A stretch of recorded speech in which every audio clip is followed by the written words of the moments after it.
வாழ்க்கையில் ரொம்ப பிரச்சனையாக இருக்கா? ஒரு நாள் கூட உங்கள் வீட்டில் உங்களால் நிம்மதியாக இருக்க முடியலையா? அப்போனா மாதத்தில் ஒரு நாள் அமாவாசை அன்னைக்கு இந்த கோயிலுக்கு வந்து பாருங்கள். உங்கள் வாழ்க்கையே மன நிம்மதியோட சூப்பராக இருக்கும். அது எந்த கோயில் பார்த்தீங்கன்னா, மலையோரம் எரிக்கர காத்தடிக்குதடி, திருவண்ணாமலை கிழக்கிலே உன் கோவில் தெரியுதடி.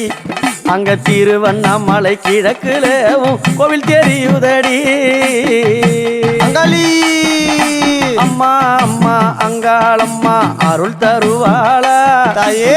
அம்மா அம்மா அங்காளம்மா அருள் தருவாளா. ஆதரிக்க வந்தவளே அருள் கொடுப்பாளா. அம்மா ஆதரிக்க வந்தவளே அருள் கொடுப்பாளா. மலையனூரா அம்மா சாமந்தி மலர் பறைத்து ஜடையினிலே சுட வந்தேன். அப்படியா? சாமந்தி மலர் பறைத்து ஜடையினிலே சுட வந்தேன்.